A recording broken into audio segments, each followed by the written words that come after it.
Hello and welcome to the Management Channel. Under the section of Team Dynamics, we are now going to look at team-based change management.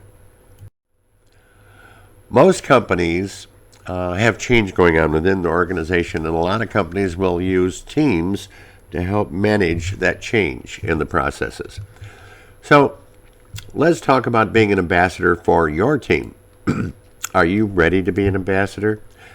Peer team leaders are often expected to represent their team at bigger group meetings. You can also set the pace for your team. You cannot badmouth members or management. You are the role member or role model for the team. In dealing with change will overcome resistance when three factors occur simultaneously. Well, what are they? 1, there is dissatisfaction with the status quo. There is a vision of what could be or what should be. Or first steps are taken that clearly move the organization away from the status quo and towards a vision, a change in the company.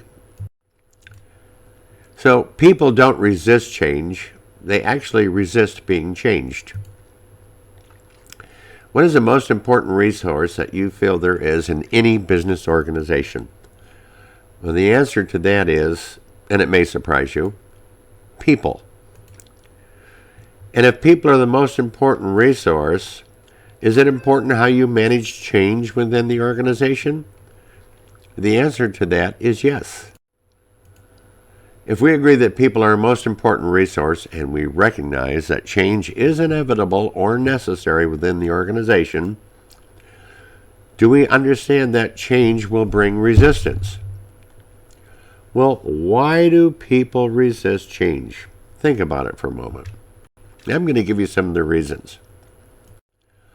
People resist change because it alters their normal routine. Is that true or false? What do you think? Unfortunately, it's true. People resist change for 5 major reasons: uncertainty, learning anxiety, self-interest, fear of loss, or fear of loss of control. Let's look at these. First of all, uncertainty is a fear of the unknown, fear of the outcome, fear of how the change will affect them and their ability to perform, or will they still have a job? Learning anxiety is a fear of learning something new that produces anxiety because the worker now doesn't really know. They know their job, but now they're going to be doing something they don't feel as competent in doing. Self-interest. Employees are often interested more in their own self-interest than they are that of the organization. So will that change affect their own personal interests and methods? Fear of loss. Will change involve an economic loss of jobs, a pay cut, or am I going to be transferred to another department and lose all my social relationships? And then the last one is fear of loss of control. Will the change result in an actual or perceived loss of power, status, security, or control over situations? Will they no longer be in charge of their own destiny? Which of the 5 reasons do you think is the most common between most people? The answer is uncertainty. Overcoming that resistance to change, there are 7 major steps in doing so. They are: develop a positive trust climate for change. Have your employees trust you. Let them know everything that's going on. Keep them informed. Plan. Realize that resistance will exist. Let employees know what the change is and how it's going to affect them ahead of time. Clearly state why the change is needed and how it's going to affect everyone. And then create a win-win situation. Define how the employees will benefit as well as the organization. Define how it's good for both sides. Next is involve employees. Have employees participate in the change. Set up a team change management. A team change management team. There you go. Provide support. Management has to support the change and also support employees by helping them cope with the change. Solicit input from your employees on what's the best way to initiate this change. And create urgency. Don't allow anyone or everyone to procrastinate. You have to create a sense of importance. So there's different ways to overcome resistance to change. For uncertainty, develop a trust climate. For learning anxiety, plan ahead. For self-interest, state why the change is needed and how it's going to affect the employees. Create a win-win situation. Involve your employees, provide support, and create urgency. All the topics we just discussed. I also recommend to anyone who is really interested in change management or in planning to take a 30-second management training course on time management. It really helps. Then we have the bystander, link for the website is there below on the slide. The worst response is the critic, trying to rally others to resist the change. Finally, there's the navigator, who handles it in their stride. Change can go two ways. If you involve your team early, if you communicate constantly what's going on, if you plan properly, and if you don't let up, your team will likely treat it as an opportunity. However, if you don't do that, and most companies don't, it becomes a burden. So, involve your team, communicate constantly, plan properly, and don't let up.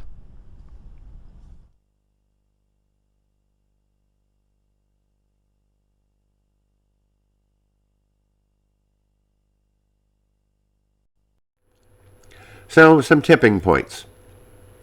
What does the law of the few mean? Initially, you don't need to have the majority in favor of becoming a team-based organization, but you do need a few special allies. Some people matter more than others do. Who? The informal team leaders, those with all the knowledge and skills to make things happen? What does stickiness factor mean? A matter of who promotes and what the change effort is all about. The message must be sticky, something that stays with people and applies. Catchy phrases stay with you and are strong influences, and people remember those catchy phrases. Power of context means the environment in which a change effort is introduced and has an impact on whether it catches on. There are circumstances, conditions, and particulars of the environment that influence people's behavior. What is stress? Well, change is going to cause stress, right? Stress is the body's reaction to environmental demands. Stressors are factors that cause people to feel overwhelmed by anxiety, tension, or pressure. Some are already stressed with their job, so putting them on a team adds to the already existing stress. You don't want to overstress or burn out anyone. Change creates chaos. Chaos creates stress. There are two main types of stress. A functional stress, which helps improve performance by challenging and motivating people to meet those objectives. And then there's dysfunctional stress. Stress that is so severe enough that could lead to burnout or turnover. What is burnout? Well, things get old. Excitement, enthusiasm wears off with redundant, repetitive work. Whenever work becomes routine and boring, you get burned out. Disappointment adds up. Nothing works out as planned. Tasks become overwhelming. That's also burnout. Some common sources of stress are the job setting, job responsibilities or the type of work that you do, career issues, not getting enough sleep, personality type, organizational culture, management behavior, and of course, your daily interpersonal relationships. And the big one is if the organization is disorganized. How can you manage stress? There are 3 ways suggested. 1. Change the situation. Reduce the causes of stress. Apply systemic problem solving. Develop a plan. Manage your time properly, and then assert your needs. Change your perception of the situation. Reframe. Let go. Accept it. Stop the assumption thoughts. Get some counseling if needed. And activate your relaxation response. Practice meditation, deep breathing, visualization of a better system. Increase your exercise, improve your nutrition. Seek support, take a break, and use positive affirmations, not anything negative. Outlining the key roles, each member should understand their authority, responsibility, and accountability. So, what is authority? It's the ability to make binding decisions about the project's products, schedules, resources, and activities. Responsibility is a commitment to achieve specific results and brings consequences to bear in response to people's performance. The difference between authority and responsibility: authority defines the decisions you can make but doesn't mention the results you have to achieve. Responsibility, on the other hand, addresses the results you have to accomplish and doesn't mention the decisions you can make to reach those results. Delegating and the 4 reasons for delegating authority. Delegating is giving away something you have. So you free yourself up to do other tasks. You have the most qualified make the decisions for you. You get another qualified person's perspective. And you're also developing another person's ability to handle additional assignments. What can you do to ensure successful performance? Clarify what you want to delegate. Choose the right person. Make the delegation correctly. Be available to answer questions and support. Monitor the performance. Promptly address any problems or speed bumps, as we call them, that arise. And holding people accountable. Recommended that you use the following steps. 1. Find out who has direct authority over the person and bring that supervisor into the process. Put the request in writing. Be specific in your request. Clarify the task that's needed. And be sure to define the outcome. Then follow up. Make the person accountable to the team. Get commitment. And create a sense of urgency and importance. And I add, don't forget to thank them for their effort. That's important. Doesn't hurt to say please and thank you. Developing a responsibility assignment matrix is pretty vital. You want to know who can do what and who's responsible to do what. So you want to identify all the people who are going to participate. Develop a list of deliverables for your project. Discuss with all the members how each will support the project. Prepare an initial draft of your RAM. That's your responsibility assignment matrix. Have all team members review and approve the draft chart. Review the chart to address concerns and ask all who gave input to review and approve the revised chart. If it's not all agreeable, then return to step 5 and continue until everyone does approve it.